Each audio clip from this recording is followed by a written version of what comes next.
take us for our word because our lived experiences matter more than any academic text. And it's frustrating because you would hope with all of the extended invitation to really critique and think more about the impact of like the Black DUSP thesis and what that can mean for the department. You would hope that the tone would come from a place of intentional, like wanting to work and progress, rather than it feels almost in some ways like they're covering their end of like, oh, we addressed it, we acknowledged it, like let's move forward. We wrapped it in a neat bow of a 5-week teach-in and they ended it for us. So I just hope that the conversation doesn't get diluted or simplified just because out of convenience.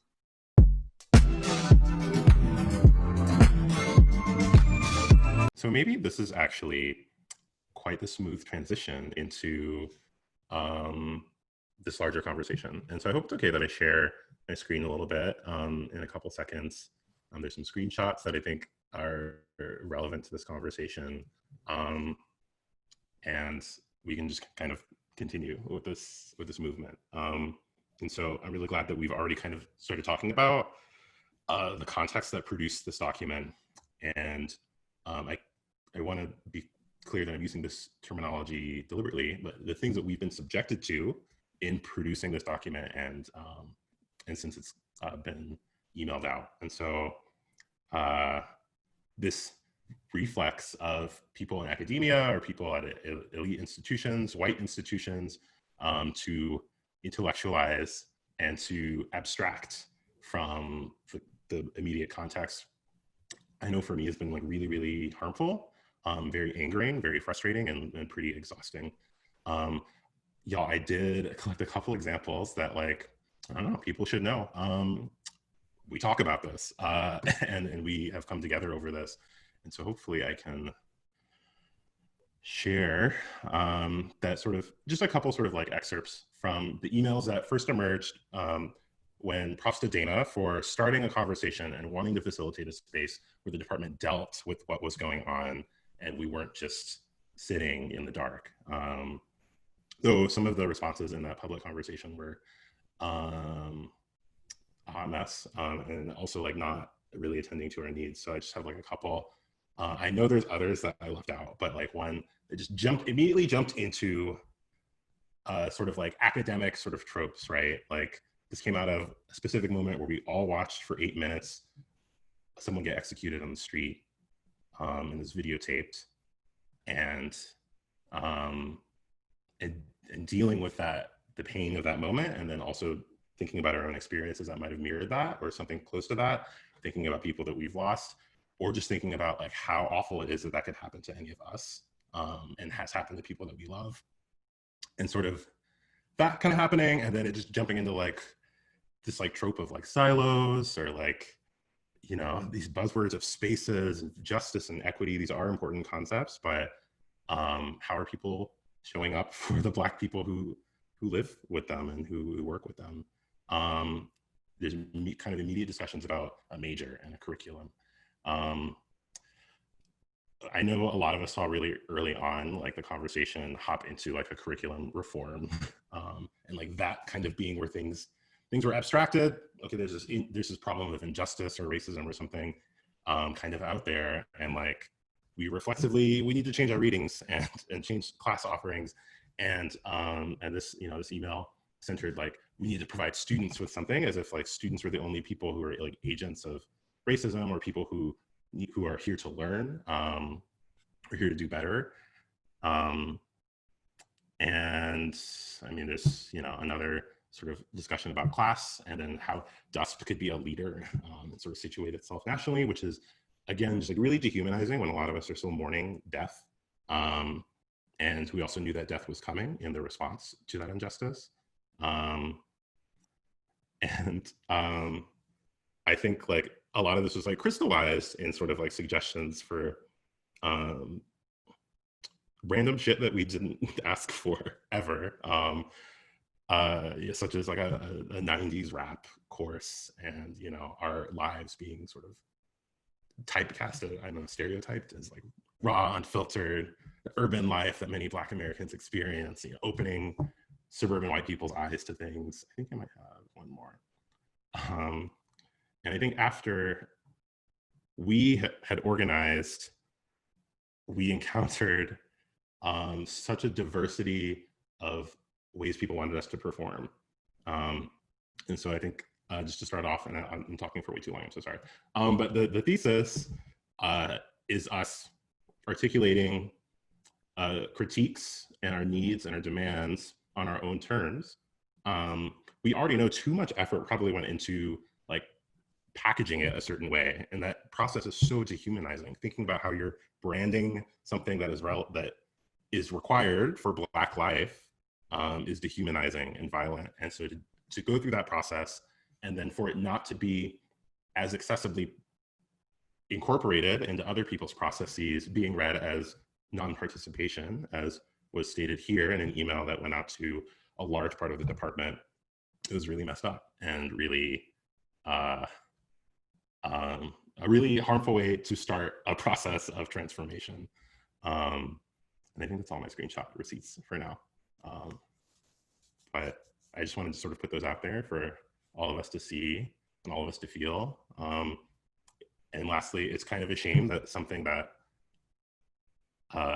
like Black DUSP Magic, which was just a term to get people together to connect across cohorts and with the alumni, enjoy before George Floyd was murdered. Like, even though we've been doing cool work and have been collaborating, it's a shame that something that kind of was like very innocent and like not associated with our death is now sucked into the labor of guiding all of you through your anti-Blackness. That's all I have to say right now. Thank you, Darien, for putting that together and just like so succinctly characterizing like what that experience was like and how infuriating at times the responses were. I guess my turn will be to talk about like sort of what it took to put this document together. I think so specifically in terms of the cost. And I mean, I think cumulatively, I confidently can say that we put like, you know, hundreds of hours into creating the thesis. And that's like into articulating what we want to put into there, how we want to packaging it in a way that could be understood. But beyond that, I think in order for us to put that document together, we have to intimately know DUSP. And to quote Rajan from literally a few minutes ago, it's that we know this place better than you all do. And that's because we've been subjected to the underbelly of it. And so that means that so much time and experiences are represented in this document. And just a few that I want to list, and I want to pose a question to the group and see what you guys think about this. But I think that cost for me has looked like feeling that courses are lacking in breadth and in depth, are missing context, feeling that faculty aren't able to like actively engage with your ideas, and sometimes even feeling gaslit by your peers and the academic minds that are within DUSP. And then having to spend so much time where we should be focusing on developing skills towards creating spaces that don't already exist, just to like find community and sort of like heal from what happens at DUSP every day. And yeah, I mean, all of the things that happen before in order to like educate ourselves in between classes on the things that we're actually interested in keeps us, like I found, is a barrier to actually developing the skills in the areas that you want. And yeah, it's just lost time, lost opportunities, and lost relationships. If you're challenging the system and you're challenging like your peers and colleagues on a daily basis, then you don't have the same network and opportunities that maybe other people who graduate from this program may have, because you spend your time actually changing it for the better instead of like taking things from it. And that's a huge cost. I think that's very hard to quantify. And yeah, I think that's where we are. So just to see where you guys are all at, I'll go first, but my question is, you know, what did it cost you to be able to participate in the creation of the Black DUSP thesis? And I forgot mine, but I think it is, yeah, definitely the lost time learning the thing I wanted to learn. I think I left DUSP being very good at diversity and inclusion, which is not at all what I came here to do. But somehow that is like all of the experiences that I've gotten from DUSP and MIT are related to that. And that was because I wanted to. So I'll let you guys jump in.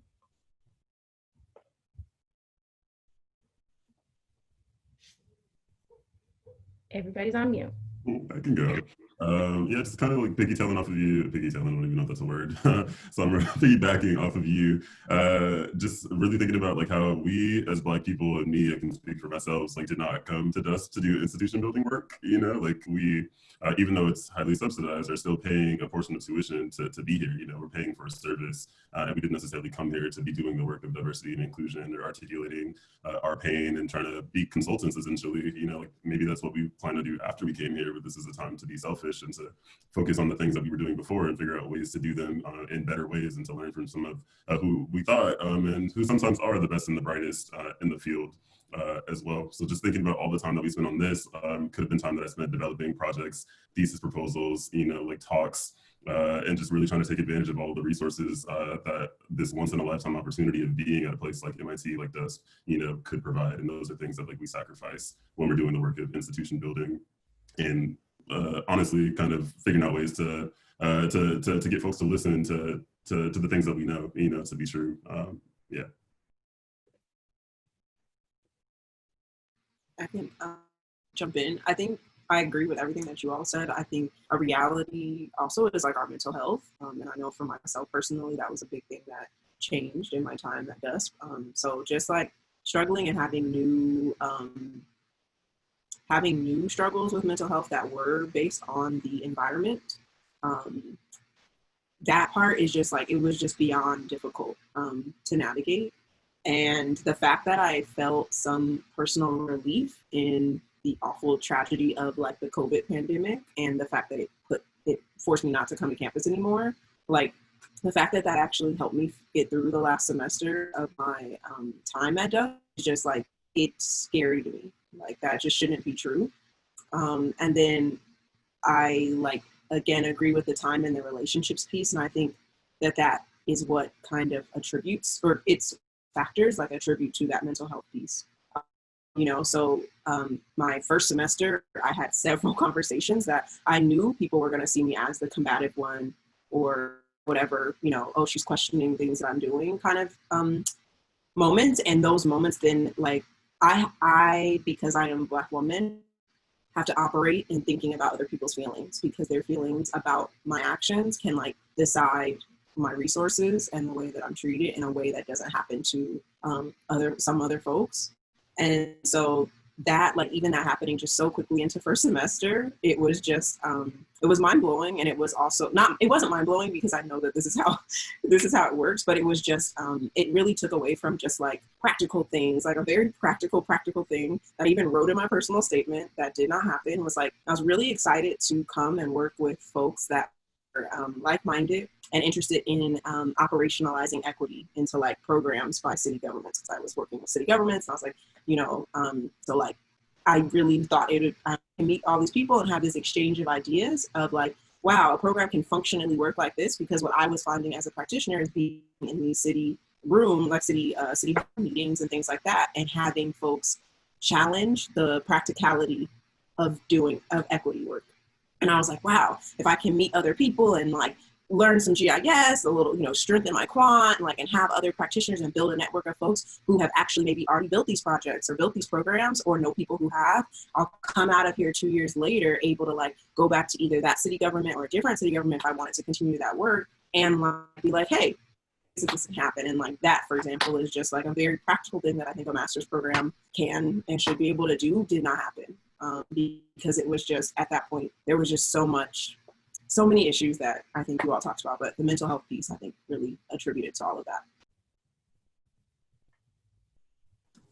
I would just want to pick up on a few things that Kenyatta said, which is really kind of about like this just dual existence that many people much smarter than me have written about for over a century. But I think like being at DUSP in general often meant like making a choice about who I was going to show up as every day, which is an exhausting choice. If I show up, as Kenyatta said, in such a way where maybe I'm challenging something or someone, that's exhausting in its own way. If I choose not to, then I'm suppressing myself, and that has its own toll. So I think generally having to navigate that kind of decision making every single day, just even though it's really just a battle within myself, is challenging. But I think in addition to that, as far as the thesis, having to develop the thesis actually kind of amplified that same kind of dynamic, right? Like I felt like at that moment, I was either all in and having to really just like, devote a lot of time and energy to thinking about this, moment, to thinking about this department, or I was like completely out because I was trying to like recover from like doing all that work. And it was, I feel like the summer was like just a summer of just kind of like pendulum swinging, where like, we're all working super intensively on this thing. We're meeting a lot, and meeting about this document is actually taking away time from us just being able to just connect in a more, social way, or like, I think we all found kind of relief in those moments, but it was also work, right? So going from that to like then having to kind of go completely offline and be like, I think this happened multiple times throughout the summer where people were like, y'all, I'm sorry, I need the week off. I'm not going to be responding. Just give me some time. And that was just a regular occurrence, right? Because meanwhile, we're all working full-time gigs over the summer, and doing this like during the workday or at night. So yeah, it just, it really kind of demanded our full attention, time, love, capacity, in ways that were very draining, and in ways that took away time from us being able to take care of ourselves during like a really painful moment. So that's what I'd add. Thanks, Somala. And I just wanted to add something, I think, similar to what you have all been saying about the cost. I think the timing was really good because, first of all, excuse me for the static photo for a while. I think I was actually biking across Boston, and I think it just, it goes to show that like it's like 7:51 p.m. It's not working hours. We're not doing this as a job, right? This is like extra that we go above and beyond for the department all the time, and this is a norm. So again, like, we're taking time out of our lives to do this, and I think that speaks to the cost somehow. I also think like, I just have appreciation for all of you for doing that again and again, when forced to by the department from our own initiative, I think. Another thing I was thinking about with cost, and when we were reflecting on our reason to be in the program and what we were hoping to get out of our experience at DUSP, I think it's really tough for me because something that Samra said about being an expert on diversity and inclusion, even though that's not what you signed up for, I think that I found my role to be relegated to that. Even though I came to DUSP to learn design skills and to like think about how equity and anti-racism can be like implemented through design, I ended up being the go-to when it comes to like diversity, inclusion, Blackness. And I think like people are then surprised, like, why are there no Black designers? Oh, because we've all been asked to do these other things. So it's really hard to, on top of those things, also like follow a specific track that we're hoping to do. And I mean, I look at all of your faces and I think about all the other work that you guys do. Something like public health, like Enjoli and public health and planning, and like Darien and like Black Muslim planning. Like, this is not, like, we are not even showcasing this type of work here. Like, that has to be relegated to the side and doesn't get a platform. Because it's taken over by these other issues. Yeah. Thanks, everyone. Oh, Romy, go ahead. Oh, I'm so sorry. I just wanted to echo that, Sofia. And for me personally, like my experience this summer dealing with this was a huge like added burden because I was doing kind of parallel work like at my actual job and helping to organize BIPOC like staff of color that are really thinking about not only the effects that this is having on them hypothetically, but very personally, and also in terms of like how they contribute and bring themselves and their identities to their work. It's really challenging because like we have no choice but to like be present as Black, you know what I mean? Like that's not an option for us. And it's a beautiful thing and we're celebratory of it. And we've reclaimed that in a very positive and magical way. In terms of like how we're moving around in space, but to already be identified by our like race as like a source of knowledge or a source of like information for other people that are trying to navigate like how can we best accommodate this. I think it's also it's really hard, like thank you so much Sofia for mentioning and everyone else who mentioned everything that they said, but it's really hard to have to be an unpaid like diversity equity consultant just because that's how you look, and that's the topic currently at hand. I think the thing that makes me kind of hesitant and really thoughtful as an incoming student is like, I'm not even yet present in this space and I'm already being extracted from by this space in a way that's not serving me. And it's nice, obviously, to be acknowledged. It's also very nice to be compensated in whatever small ways the department is trying to make that possible. But it's not very nice to have to like already dread coming into a white supremacist space that ultimately in both theory and practice will like oppress you and oppress the experiences that you have and question it and critique it until it's been proven as fact. So I think this goes towards a bigger ethos in terms of like not only DUSP, but the Institute as a whole. How do they approach lived experiences of Black people and people of color, and how that informs whatever discipline and pedagogy like we're exploring. I also think it serves the Institute for DUSP to amplify these conversations on a wider basis, and really for us to think collectively of, we're not the only student group or like groups of students who happen to get together and like really think critically about these issues and present words or thoughts forward for our institutions to consider in serious ways. It's happened in other departments at MIT. It's happening across the country at other places of studies and universities and workplaces. So I think besides it being like a conversation we're having here internally amongst the department, it needs to be a conversation we're thinking about across the board in terms of how we're moving around in our societies. But there needs to be a serious acknowledgement of the labor, both psychological and kind of intellectually, that has been taken to bring this forward, and do so in a way where it captures the essence of our shared experience while still leaving room for conversation for other experiences that weren't reflected.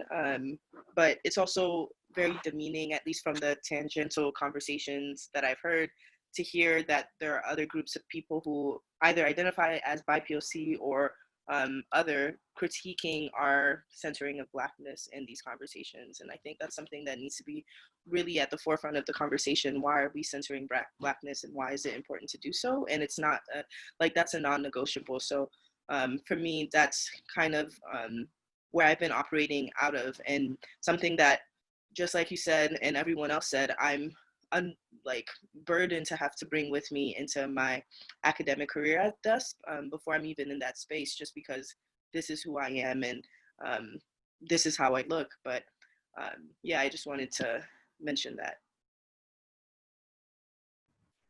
I'll chime in, just a shout out Romy for being part of this process, like you said before you even took your first class at DUSP. And I think it was mentioned in some of our planning calls that like it feels horrible, you know, like on our end to like rip the Band-Aid off, you know, kind of like before you even had a chance to form your own opinions or really even have your first day on campus. But like knowing that you jumped into this work, you know, like, and like, yeah, just started to build community with us. And now like, it's like you've been here kind of all along, and I can't wait until you're actually able to get on campus and to do the things that we know you're capable of doing. So yeah, shout out to you, Romy, for being a part of this work. I guess I can transition it on to like our next portion. I'll share my screen real quick. And I won't belabor this too much, but just really wanting to think about the fact that right now we're talking about DUSP, but this isn't all about DUSP. Not to take DUSP off of the hot seat because it's the institute that we inhabit intimately, but really just kind of focusing our attention back on the actual document. And I won't take any time, honestly, like I don't have anything in me to explain this any further. I think it's pretty black and white, but just showing like planning ideas that matter, Blackness, indigeneity, redistribution, and reparative practice, and just focusing on our sections. Align DUSP's mouth and money, integrate, fund, and recognize Black and Indigenous-led research and training, rectify the process, increase Black and Indigenous admissions, and create a holistic and transparent admissions process. Create a department that Black students don't have to fix. I'll repeat, create a department that Black students don't have to fix. We love Ananya, but y'all could do more. Implement an anti-racist curriculum and strengthening anti-racist educators. Racism cannot be fixed by those who refuse to create systems of accountability. And I only show those and read those out to really just make the point that like, there were so many other schools, so many other planning programs, so many other Black DUSP magics literally doing the same exact work that we were doing at the same exact time, unbeknownst to us, or at least to me. And it's just so wild to me to really think that at the same time, you know, like all of these, I think we refer to them as mixtapes, and they were all dropping day after day after day, most in the same week. One that was really inspiring to us was from Harvard Black students and their African American Student Union, and this is a website that they created. I'm sure many folks have already seen this. This is something that we studied that came out shortly before we published ours, and I'll just kind of bring attention to their opening statement that says that this statement is not about us, it is about you and about your credibility as an institution. As Black members of this community, we have maintained silence this past week, both as an act of self-care and because we feel there's no need to publicly share our grief, trauma, or exhaustion. And I'll stop there because that's precisely what we're doing right now. So it feels like it's kind of like on both ends, like it's necessary, but at the same time, like y'all don't deserve this. We shouldn't have to be doing this time and time again, because as was shown from many of the emails that were sent out to the department, to the void, where there was no response from many folks in power in HQ, many of them were pulling up documents from the 60s, from Black students at MIT from the 60s, and just showing that there's a lineage of this work. And while it does feel powerful to be able to articulate our very real experience right now in 2020, in the midst of a global pandemic, in the midst of Black death, yet again, Breonna Taylor, George Floyd, so on and so forth, like we really shouldn't have to be doing this. And I think the reason why we're so empowered is that we don't want students 60 years from now to be doing the same thing that we're doing right now. I'll show a couple other ones. This is from Columbia GSAP, from their planning, School of Public Policy and Preservation, all of their sections, and they kind of went in and detailed actual kind of recommendations in the same way that we did, and thought about possible solutions. And beyond their document, which was beautiful and inspiring, and I believe came out the same week that ours came out, the same thing that someone was saying at the very beginning of this call is that like the fact that Black students, that students of color and allies on their campus had to spend their time and energy creating a beautiful document in hopes that they could be heard and understood, and that this would turn into action from their department.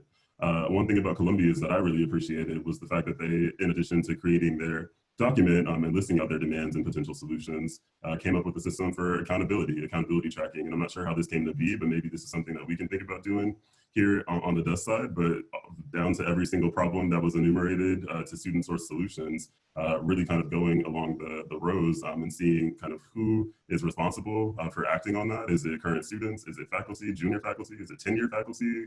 Is it tenured faculty? Again, just thinking about tenured faculty and their ability to use their voice in ways that maybe junior faculty aren't able to. Timelines, long-term, short-term, priority, and then kind of the status. And even looking at the status on this, and I'm not sure when the last time it was updated, but waiting on GSAP commitment for every single point that was listed. And I feel like that's exactly where we are right now at DUSP. So like, what does accountability actually look like when you have a whole column of whether or not things were accomplished or not, and it's all no's. So I'll stop there. Actually, one more was just kind of briefly an open letter from the APA, and I'm not sure who in here is kind of a member of the APA or subscribes to them. I feel like I've never seen the issues around planning that I care about represented by the APA. I don't really see a whole lot of people who look like me or come from places that I come from involved in the organization. So it's not really anything that I've really ever wanted to put my time and energy into, honestly, personally, and I was only speaking for myself. But this was an open letter that came out from members of the APA and also just kind of general planners. I'm sure a lot of them weren't members of the APA as well, have signed on to it, just talking about ways that the APA should be accountable to many of the things that we're facing right now, and thinking that anti-Blackness, that white supremacy are planning issues and acting on them as such. So I'll stop sharing there and just kind of invite folks to maybe chime in about kind of other things that you're seeing at other institutions, things that have maybe inspired you or inspired us in the process of making this Black DUSP thesis. And yeah, after seeing kind of the status of all those things at Columbia, and I'm sure at many of these other institutes, like how hopeful are we really feeling? What is the future, like of DUSP, and have our efforts been successful? What do you all think? I don't know if this was included in the beginning of our discussion, but I think that all of the issues that seem to be the same across all the programs means that it can't be an issue like with the schools themselves, even though they are, but it's a larger, like the entire planning practice in the planning field, and whether it will continue going further, like the Harvard one says, it's about credibility as an institution, credibility as a discipline. And Darien, as Darien said, like planning is racism, similar to like, things like, in my mind, similar to like phrenology and things like that if it wants to stay relevant, it has to adjust significantly. And what are the goals, and what are the tools that are used, and what are the voices that are included? And I hope it changes, but I don't know if I have any faith that that will actually happen. I just have a quick thought, and I think Cedric Robinson made this point that is really important to me about. He's writing about like different forms of Black resistance across the diaspora, and these moments that look very, very similar in like very different contexts, even though there was no sort of like pre-arrangement, there's no communication, and even though everyone's Black, there's like vastly like sort of different cultures and expectations. But that happening because at all of these moments, all these different people have been positioned the same way in a hierarchy and have been subjected to the very, very similar conditions. And so that's kind of how I think about this recent wave of planning and design students, not just rising up and critiquing their departments or their schools, but actually embodying that resistance themselves and loving on each other in preserving themselves, in forming spaces online to connect and to exist outside of a physical and academic space that literally places them at the bottom and only goes down to the bottom to fish out a very curated form of like edgy trauma that can be marketed in this very flashy kind of field that we're in of planning and design. And so I'm like, I don't want to say horrified. I am regularly horrified by things that I encounter within DUSP, but I was really shocked to see that, yeah, as Rajan pointed out, like we all dropped these mixtapes at the same time. And we had such a long, drawn out, back and forth, iterative process that, you know, this wasn't something that came together in a week or 2 weeks or 3 weeks. So I just want to like sort of ground our understanding beyond like, yes, MIT is like an agent of racism. DUSP specifically has, you know, trained generations of planners that have enacted urban renewal and plenty of other things on our communities. But also DUSP as a place and all of us as a community have put Blackness somewhere and somewhere undesirable within our own community and our own department in a way that is exhausting and unacceptable, and we resist. Yeah, that's it. I think something I wanted to sort of add on to what Darien is saying that I really appreciated about a number of these statements coming out of other programs, and which is also reflected in our own statement, but I don't feel is often at the forefront of conversations around these documents, is students thinking about the relationship between the program and the university and the community that surrounds it, both like historically and in the present day, and in wanting to think about things like, as Darien mentioned, sort of the complicity in urban renewal programs and processes of previous decades, or even now thinking about present day processes of gentrification, sort of inquiring into the real estate development activities of universities and thinking about the ways in which planning practica or just our sort of narratives around growth and progress, how we're embedded in these processes that are causing harm to the communities that surround our campuses, and wanting to think about not only how we enact harm, but also the ways that we try to bring communities into the universities in ways that are often extractive. So bring speakers to campus for the benefit of students, but what do speakers or community members get out of those types of engagements? Are they compensated, for example, for their time and for their labor? Are we sort of bringing them in ways that are helpful to us, or are we also, you know, directing our resources to the questions they care about or the things, the campaigns and things that they're trying to advance? And I think that that's a really important dimension of these conversations, you know, to say that it's not just simply about, you know, curriculum reform, sort of as was reflected in a number of comments that Darien showed at the beginning of the conversation. And I think that's reflective of a broader tendency where, so we were just talking about sort of how our racial identity impacts how we move through these spaces, how we're perceived, but I think it's also about a certain orientation to community, a sense of like, you're never just in these spaces for yourself, that you are always engaged with and connected to both communities on campus, but also communities off campus. And often I feel that sort of the incentives and rewards are not to be engaged in that type of work. You know, those incentives and rewards are to recognize individuals for their productivity, producing publications and the types of things that universities will sort of reward. There's not incentives, there's not, you know, there's not a lot of like grant programs to build spaces, to build community in the same way or at the same level. And I think that's a part of our experience that makes us unique. And I think it's kind of ironic, and me and Darien have talked about this at times, because in planning, we talk about the word community all the time, and we're building communities and we're planning communities. And for me, it's been this reckoning over the last few months to sort of see the people that surround me, my colleagues who profess a commitment to sort of being engaged with and working in communities that don't seem to have a sense of what that actually looks like in the current space they're in, to actually show up and support each other, to be in solidarity, to be working collectively, to feel a sense of, I want to support the people around me and not just myself and my own interests. So those are some of the things that have been coming up for me in looking at these other documents. I wanted to mention that, like, what we've done with the Black DUSP Thesis and what we're doing now is we're providing a resource to educate, and we're aware of that, but I'm not quite sure if who we're speaking to is necessarily aware of that. And I think it's really important to highlight the fact that we are an entity that can be an educational resource for DUSP to kind of like know better and learn how to navigate better, but that shouldn't be an expectation placed on students or of Black people in general.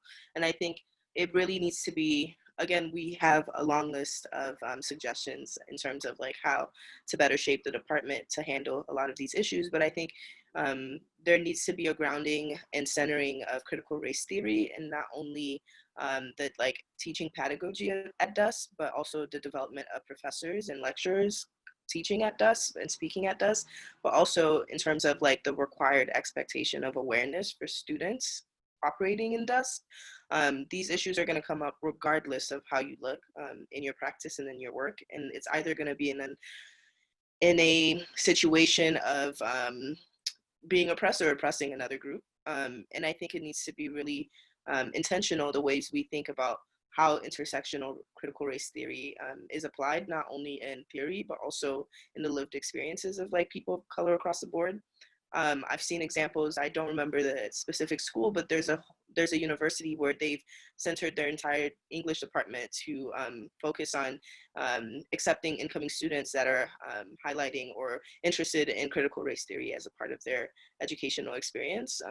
There's a lot of work happening in other spaces, not just educational spaces, but also I have a visual culture background in working in museums, but there's museums that are entire curatorial collections are thinking through a lens of critical race theory or anti-racism, and just like not talking about it, but actively working and building up from resources that have been studied, built, cultivated, canonized for like generations. There's been hundreds of years of people of color formalizing what we're expressing and experiencing through the Black DUSP Thesis into words that can be understood quite simply and well.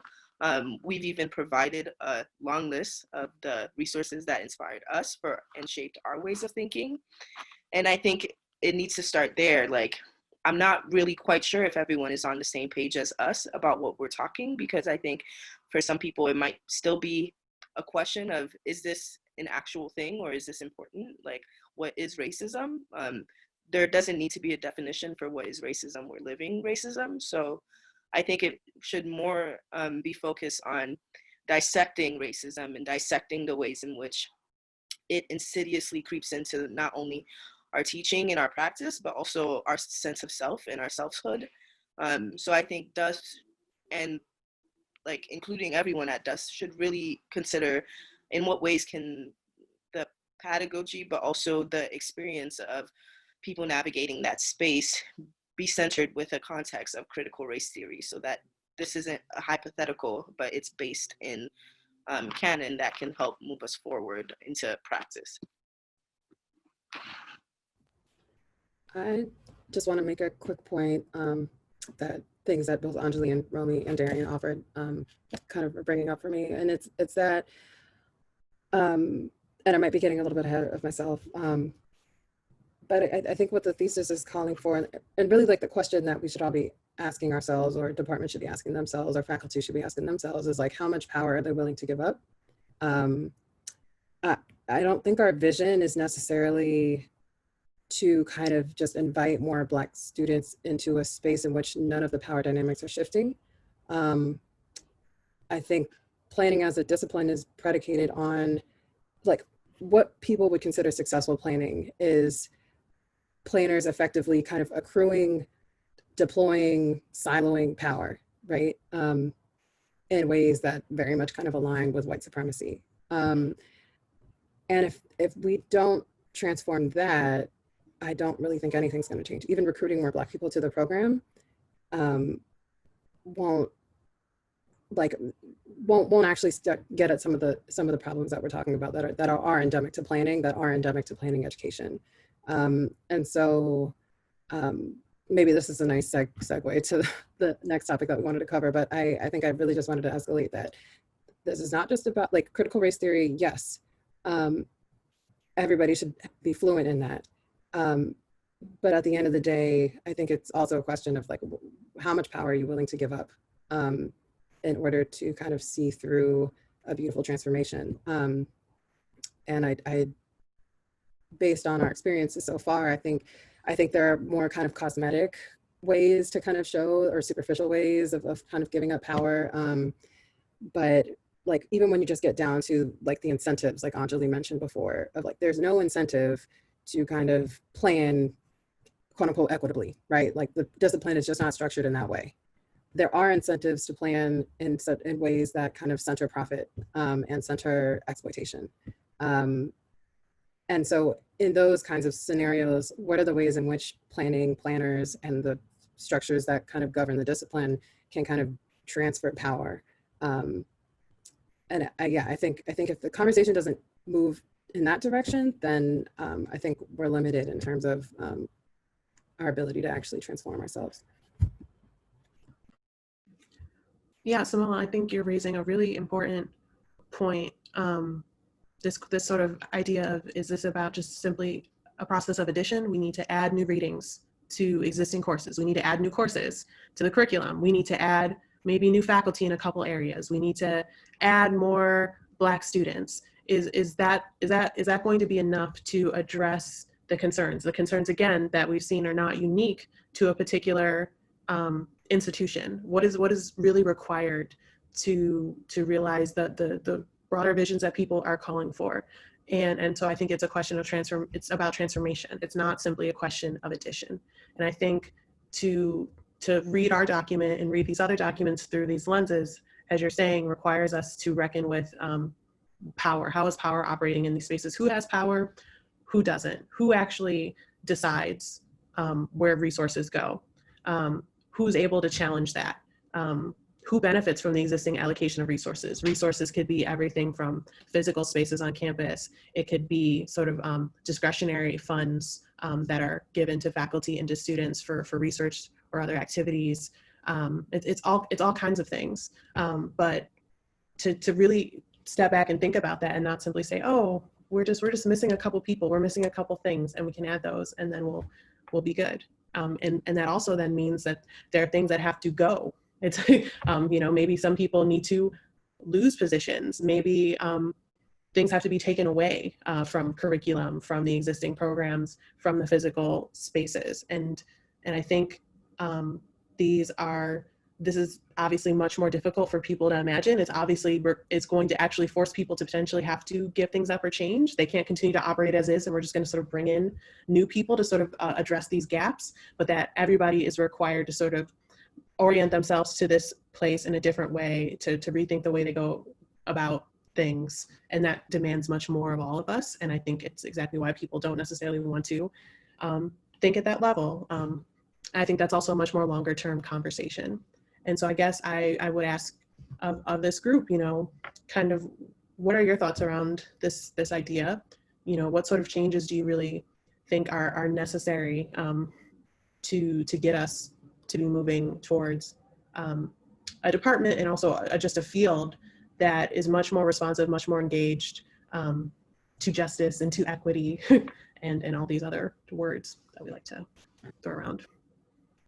I can chime in real quick, just with a quick one that I think is so important and that I think we're demonstrating right now, and it's institutional memory, really thinking about ways that, particularly in the master's students who come in for 2 years and really only overlap with one class, it's very difficult to know the trajectory of things, to know how long people have been waiting for certain demands to be made. So on us, it's really just figuring out ways to make sure that that's no longer an excuse for the people who have power within the department and within the institute, being more meticulous in the way that we document things, being more meticulous in the way that we transfer knowledge and histories and stories to incoming classes.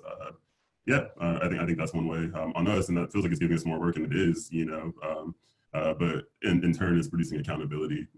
Accountability is the thing that I think we're sorely missing in our department right now. I think a big thing that would have to change is that the department would have to have more self-awareness in terms of, people think that the turnover every 2 years, like Rajan said, it is a positive thing in some ways, but it's very much, I think, a relief to some people in the faculty that every year things start over and they just have to wait it out for the new crop of people to come in and be similarly disoriented and just find their way towards the end. I think that a department that calls itself a professional program should be taught by professionals or practitioners in some way, not necessarily academics who have expertise in another field. And obviously there's a place for that, but for a program that talks so much about the lines between practice and academia and different ways of knowing and different ways of different types of knowledge, for it to be such a divide between practice and knowledge within the department is very disorienting and very much like in contradiction with one another. And the department really needs to understand that people are coming here to practice for the most part, and in some ways are being shown that the only way to have an impact is through academic knowledge or the pursuit of like new knowledge.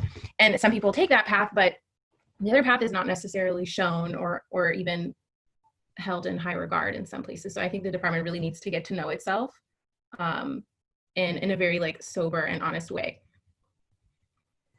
Chime back in with just one more thought to add on to what I was saying earlier. I meant to kind of come off of what Samra just said, is thinking about our PhD students and thinking about our undergrad students as well. Like, this is not just a master's program, like we have folks who are doing PhDs who are here for time. We have folks who are doing undergrad degrees who are here for time, who understand maybe the institute even more than some of the master's students do, because we're only here for 2 years. So really just figuring out ways to get us out of our silos, to put us into conversation with each other and really trying to pull in all of the knowledge that we have at all the different levels. And I think that's something that's been so beautiful about this group is, and in this call, we don't have any undergrads, but we do have undergrads who are part of Black DUSP Magic. We do have incoming students who haven't even had a day in the department yet. We do have master students. We do have alumni now, and we do have PhD students as well, kind of like all, adding in their thoughts and expertise and opinions, and helping us kind of curate these demands. So I didn't forget about you guys, the PhDs and the undergrads, love you. But it's true, this is the first space I've been in at DUSP after I finish where it has all these different types of engagement with planning, working together and sharing information. That's the DUSP awkwardness. That's always gonna happen.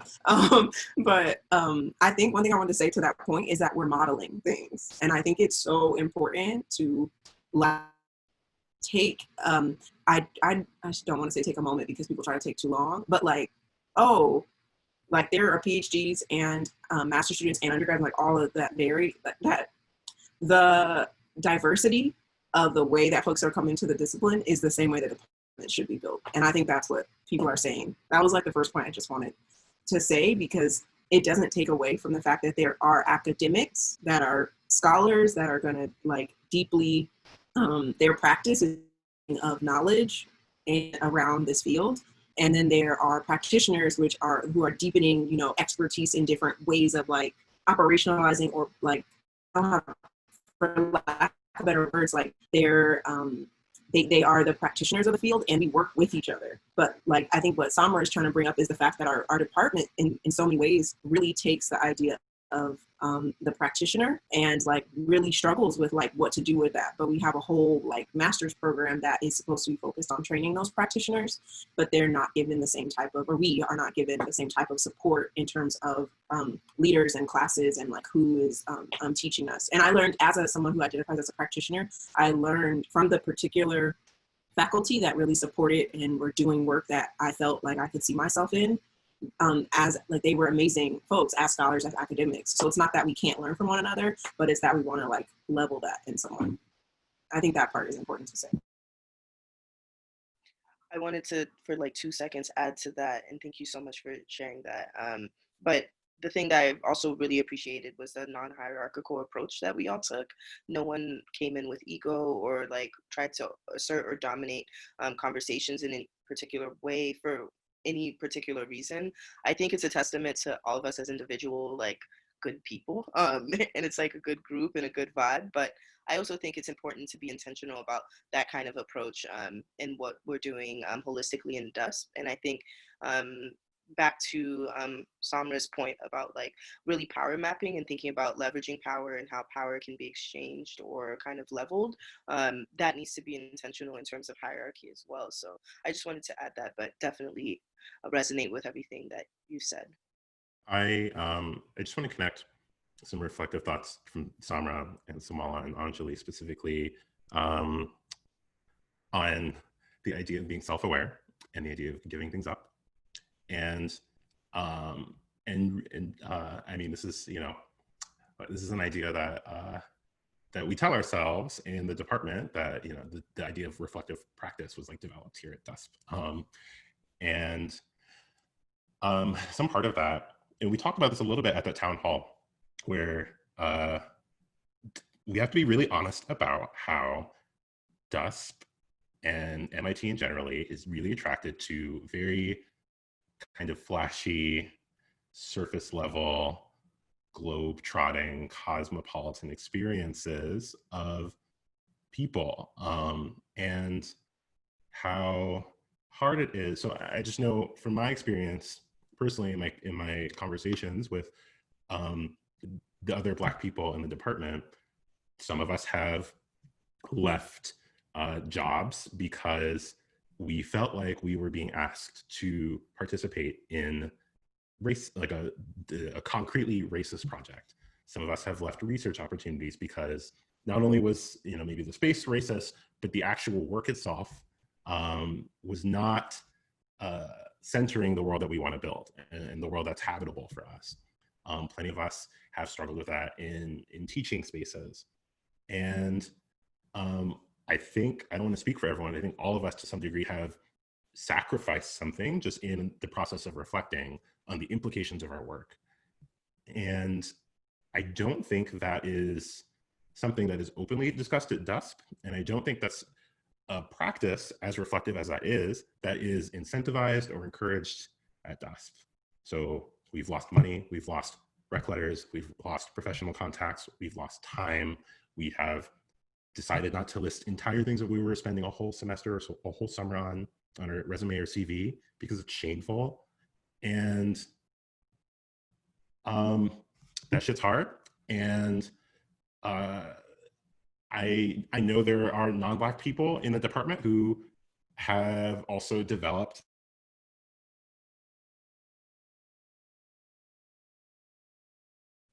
Oh no. Come back to us, Darien. Okay. Darien's Well, oh, sorry. No, go ahead. You were supposed to be next, actually, so I'm not going to talk. Okay, all I was just going to say is that I know when people say DUSP is not giving up everything, the one example they always point to is that Samuel Tack Lee tried to give a certain amount of money after some point, and then they said no. That is the one example that I'm always told about, that they said no to some sum of money for him, and it just has to be more than that. And the other thing is, I think it wouldn't be so disappointing and so like painful if the department didn't say that it cared about these things explicitly all the time. It's like, just say that you don't, and then we know how to navigate the space better. That is really the most frustrating bit of all. And I for one fall for it every time, and I'm really trying to work on that, but like DUSP really makes it hard. The things I wanted to say was in terms of like getting us to transformation is uncomfortability. Like I like people have such a problem being uncomfortable, including myself. And so even like that's something I practice with myself is like, oh, are you uncomfortable with this suggestion somebody's giving, this critique is back? And so be more uncomfortable. It's okay to make it's not okay, honestly, because it's people's lives, but you know what, we're dealing with this right now, like, but we're all making mistakes, but particularly DUSP is making mistakes every single day. take the moment to recognize them, stop doing it, and like keep moving, which is what Darien was speaking about. And so I'm going to let him finish his point. Thank you. I'm so sorry. I live on campus and even the Wi-Fi connection is anti-Black and disruptive. I think I made my point, hopefully, that like we're just not in a space that incentivizes the actual reflective practice that is meaningful for our material conditions and for the communities that we claim to care about. And if people in our community are put in positions where they have to disadvantage themselves for being principled, that's a shame. And that's also a system that we've built. And so we can unbuild that and we can build something new. That's all I have to say. So I'm going to pick up and transition us to a point of talking about centering Blackness. And I think this like really connects to Enjoli's like point around transformation instead of addition. And so I want to start. Romy spoke about this in earlier in that earlier part of the conversation of how just disheartening, frustrating, disrespectful, and like there's just so many other words that can speak about the pain how painful it is to know that colleagues, self-proclaimed allies, and folks that we're trying our best to work and co-create with have decided that after we make a very clear statement around the importance of centering Blackness and also centering the experiences of Native Americans in this country as like Indigenous folks, like that people have decided that is too narrow. And now we have to broaden.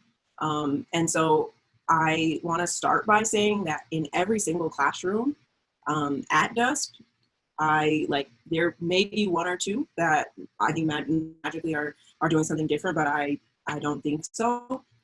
White men particularly are centered. And to say that it's uncomfortable focusing and being narrow would be a lie, because that is what we do all the time in classes. And I actually don't even want to say that's what we are forced to do with syllabus that and lessons that talk about Black people, Native Americans, other people of color as subjects to explore themes like poverty or there's a word that when we start talking about folks globally, I'm missing this word right now. It starts with an I and it's informality. When we want to look into informality, that's when you're sitting in class and we're about to talk about people of color.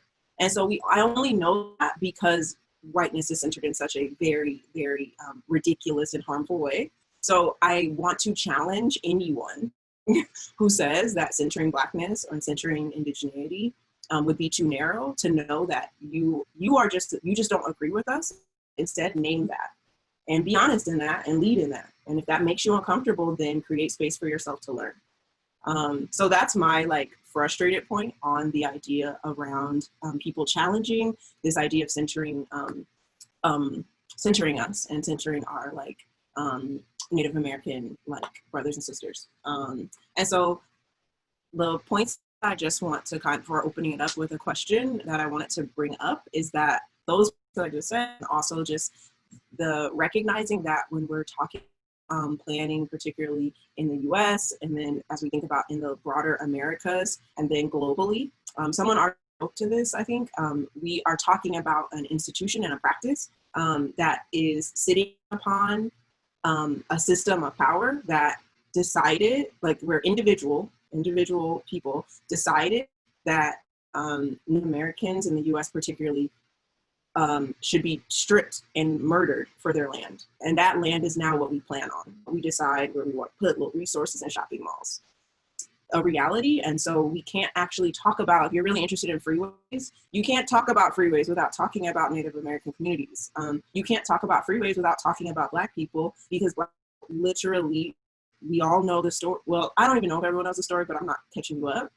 There's been a lot of violence to ensure that Black people's labor for free was used to create infrastructure. Our White House, our streets, were built by people that were enslaved and not compensated for their labor. And they built on top of the land of people that were not compensated and were also tortured and murdered.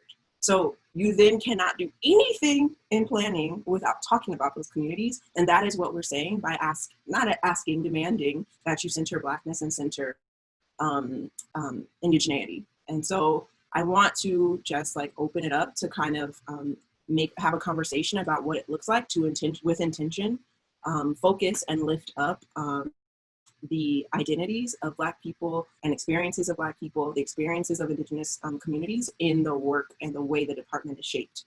It means things like new sets of relationships. It means new power dynamics. It means new ways of sharing resources. It does not mean trying to make like superficial Photoshop edits to our department. It's a blank slate. You start with a blank slate and you ask yourself, and we ask ourselves, you know, I say to myself, how do I make sure that myself as a Black woman feel okay in this department? And that is what we articulated in the thesis, and it is nothing else than that.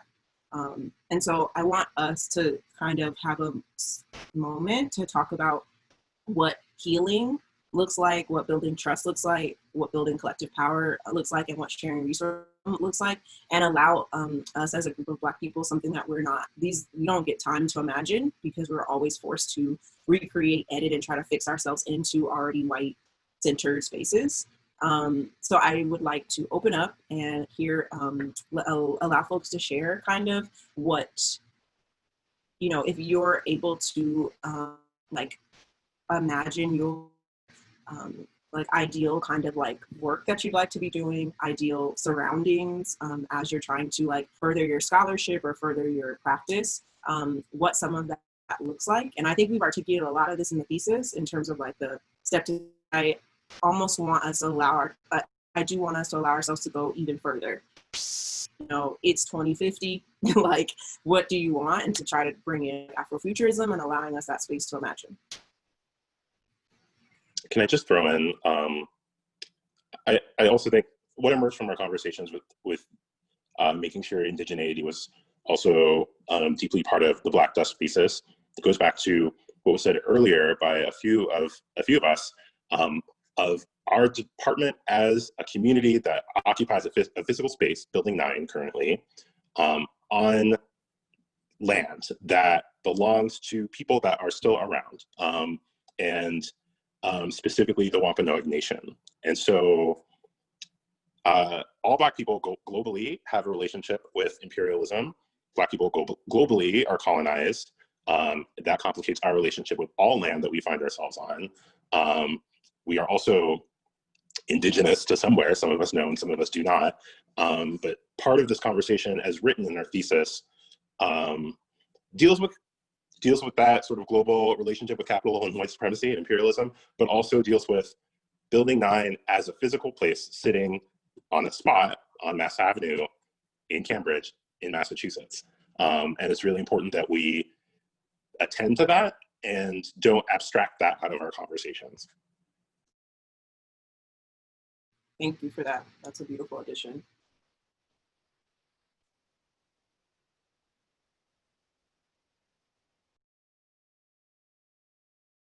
How would you all flourish is really like what I'm trying. I know this is it's hard. It's literally a weird thing that no one ever allows space for, but the world is yours, like in a, not even that saying is bad. You have space in the world, and you are able to take up like the space that you need. Yeah, what does that, what kind of work would you be doing, or what are your surroundings like? That's such a beautiful question, Kenyatta. Thank you so much for posing it.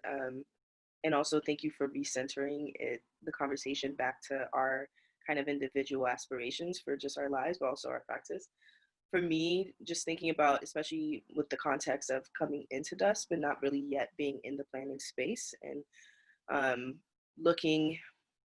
I'll be coming into the international development track, and really thinking about the globalized experience of Blackness broadly, but particularly through the lens of the experiences that I'm close and most passionate about, which are that of Caribbean and Afro-Latino and Central American, Latin America regions. I think it needs to be emphasized that Blackness is beautiful, Blackness is celebratory, Blackness is aspirational, Blackness is strong.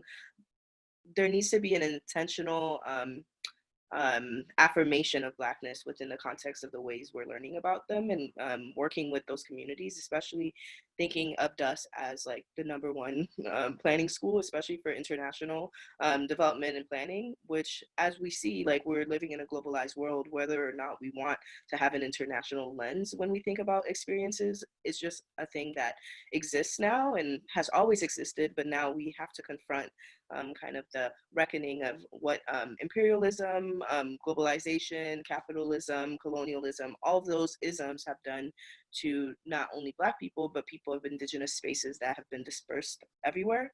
So for me, it's really important to be in a space that affirms Blackness in uplifting ways, and not just portrays a certain lens or a certain perspective of what Black experiences look like, and particularly not just through the lens of like need or poverty or underdevelopment or whatever else is kind of the expected kind of shortcoming of what Black experiences, especially Black planning and Black space making, looks like in a globalized context. So I think it's up to DUSP, and especially I think as well in the recruitment process and the admission process, to really think in what ways are they centering Blackness and centering it in a way that is amplifying the exponential potential of what's success for Black people, but also success for kind of the Black plight could look like. And yeah, for me, that's something that motivates me and inspires me, is to not always think in a context of oppression about my own experience or Black experience, but to really amplify it to the status of notoriety and celebration that it should be. So that's something I would love to see reflected at DUSP. I'm not really sure if it can be, but it's something that I think we model in the work that we do, in the lives that we live, and it should be something that DUSP models as well. I think in my ideal world, I don't know that MIT exists as a private institution. Like, I think it's a tuition-free public university. I think there's lots of ways that it's readily accessible, especially to the people who live near the university. I think about, for example, like during one of the orientation sessions for DUSP with, I think, the people in Cron, I want to say, and they talked about sort of if you see someone who looks suspicious, to call MIT police. And I think I'd like to see a DUSP and an MIT where you can't readily say someone looks like they do or do not belong on campus, that there's not a particular type of person who exists on campus. People exist for lots of reasons. Like, I think one really simple way to do this in like immediately, well, not right now in the context of a pandemic, but I think, for example, like I would just love to see that the literal physical spaces of the university be much more open and accessible. So for example, like for a lot of organizers and activists, a huge challenge is finding like a regular free meeting space. So what would it mean to really intentionally create meeting spaces for organizers and other groups to be able to access those for the purposes of coming together, or just other types of resources that such a well-resourced institution could more readily provide to the people who live nearby. And so I think that for me is something I would just really like to see. And also that there would be no campus police officers, so. Don't stop at the campus. One thing that I'm thinking that ties in exactly to what Enjoli was saying, and you really did steal some of the words out of my mouth, is just really thinking about ways that MIT can just be more accessible to organizers, advocates in the Boston area.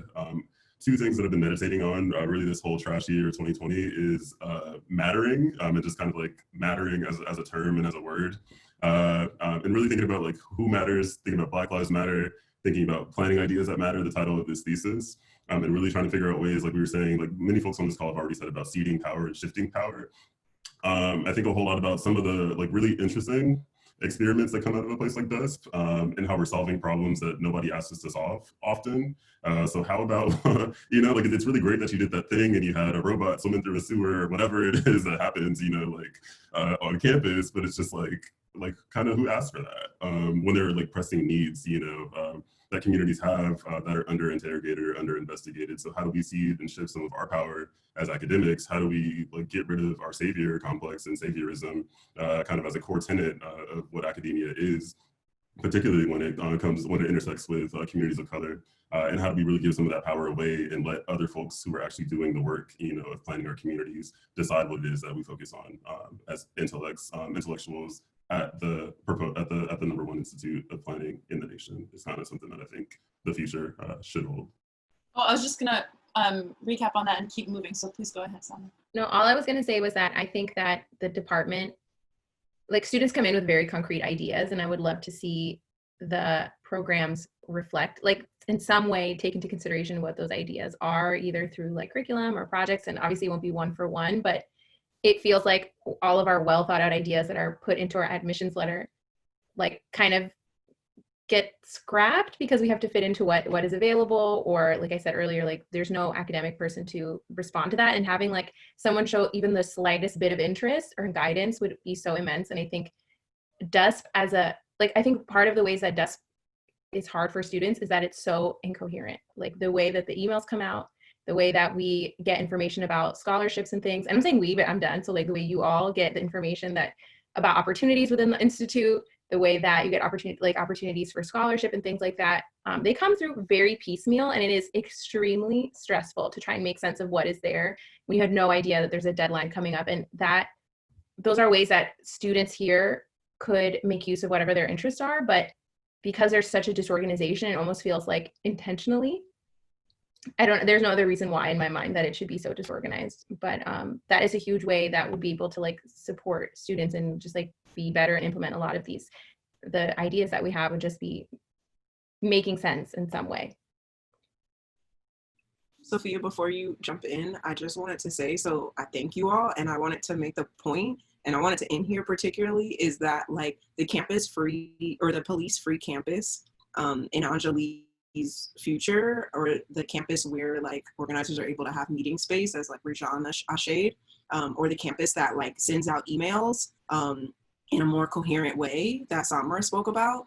It's those, if you recognizing those, and that's not obviously an entirety, but there's nothing about that centering those Black experiences and centering those Black issues that do not allow space for other identities. But it does ensure that some of our most pushed to the side and marginalized identities feel okay. And that is the point of Blackness. The point of centering Blackness and centering indigeneity is not that no one else matters. And I feel really sad to have to say that an elite institution such as MIT, but it has been very clear that people don't understand that. Thank you, Kenyatta. I'm nodding my head vigorously. It's getting tired. But I think, yeah, I appreciate all of what you have all like suggested for futures. And I appreciate, Kenyatta, that you bring that question to us often as a group, like imagining our collective vision of what DUSP could be and what our communities could be. There are two things that come to mind for me when we were having that conversation about the physical building 9. In a PAR class the other day, Dana was talking about how some researchers, co-researchers from one of the projects, the collabs projects in Brooklyn, were teaching in one of those, I think it's 9, I'm forgetting the room numbers now, but the clear, large classroom in the middle of building 9, and how it was a bunch of young Black students who were taking the lead and facilitating the whole organization, the whole event, and people were shook, and I don't want people to be shook by something like that. I don't want that to look weird in building 9. I think that could be something that could be easily in our futures, and something that we elevate and facilitate happening. Another thing is really something that Romy said, is like a myriad of Black experiences, and I think, and we wrote about this in the thesis, and so I know that you all, as a course, like as the teach-in, read the thesis, and thank you for doing the reading. It's very important. I want to say we chose our words very carefully, and so, for example, like the myriad of Black experiences is really not, it's pushing back on this idea that like of one-dimensional Black experience at DUSP, or in planning, or in informal settlements, etc. So yeah, with that being said, talking about the words of the thesis, I'm going to bring us back to the thesis a little bit and tell you a little about process and ask a question. So one of our biggest worries for the use of this document, the Black DUSP Thesis, was that it was going to be like historicized, so that we was going to be seen as an archive, like a process that has been completed and tied up with a bow. And we were worried that we were going to be asked questions similar to the way you would ask a book, like an author at a book signing, like, what was your process? Like, how did you finish this? What inspired you? But in reality, this document is not finished, and our demands haven't been met. So so I want to call attention to one part of the thesis where we said solidarity in the form of action guided by this document. So the idea of that phrasing was really that this document is something that you can sign onto, you can support through action guided by the words in this document. The thesis is not an academic exercise, and we really want to talk about it as a living document, and not something that can be watered down or transformed to suit other maybe interests or things that people would like to elevate. So that being said, I wanted to ask the question to the group: what do you see as the future of this document, the Black DUSP Thesis? And I wanted to invite people to speak about the future of the document and how it might be used by the DUSP community. What does this thesis work look like going forward?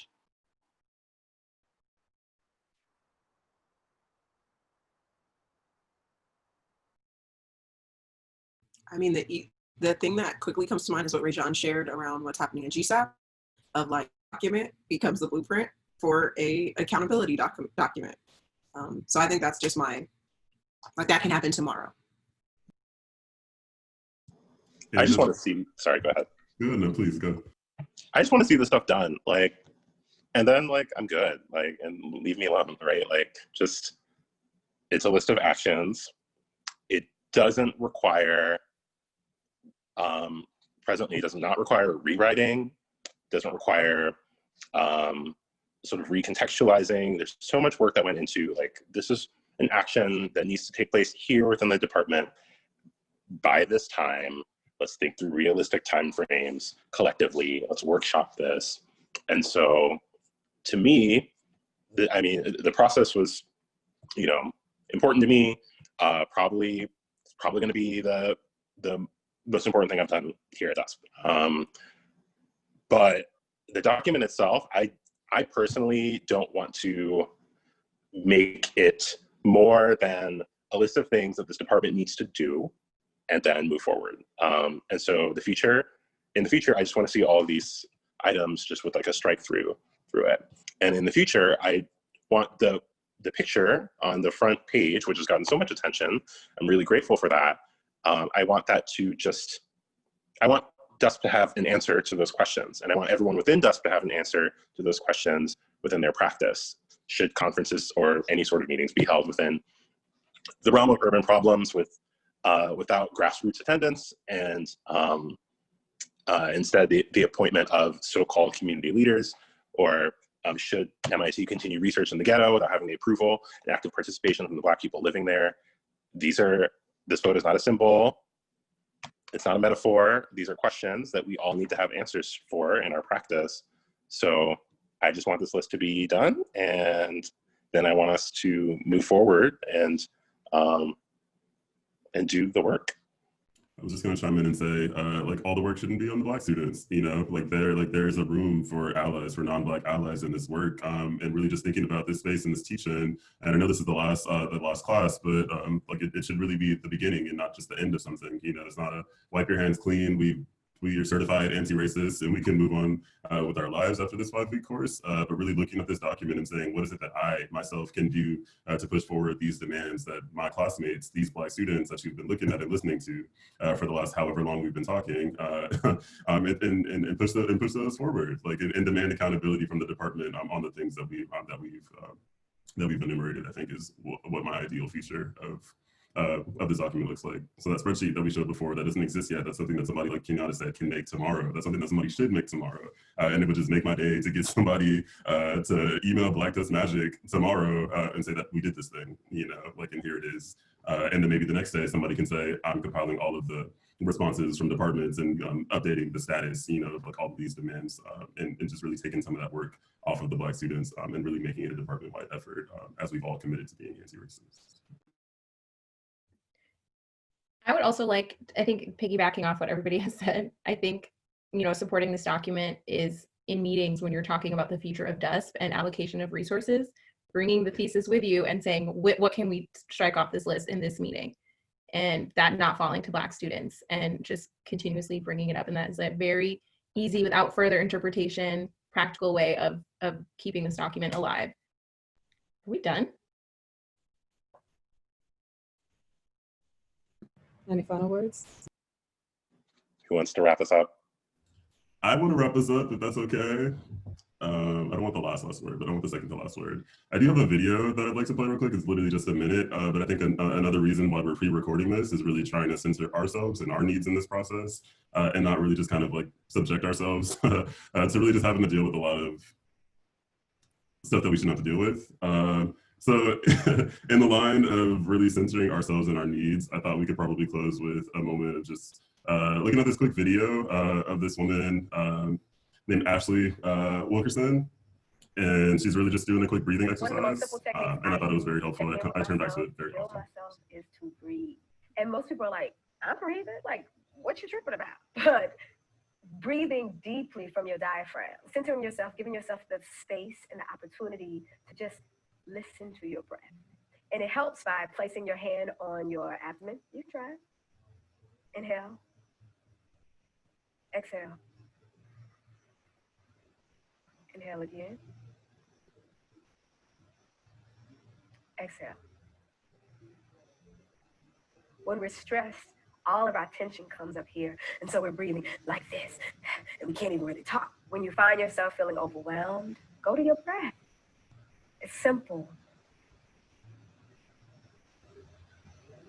Just wanted to bring that into the space and really just focus on our breath and on our bodies. And we're not just, academics, we're not just machines that churn out words that people read or don't read, but thinking about our whole humanity and how we can show up, even if it's on Zoom right now, as full people that are living and breathing beings that matter. So.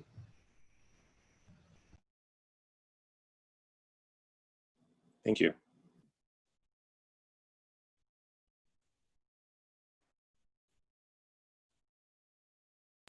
Well, it seems like we didn't have a plan to wrap up. So thank you, Darien. That's good. So just want to thank you all for sitting with us for the last however long, listening to us. And we look forward to solidarity in the form of implementation or whatever it was, the language that we used in the Black DUSP Thesis. Actions guided by this document. Thank you. There we go.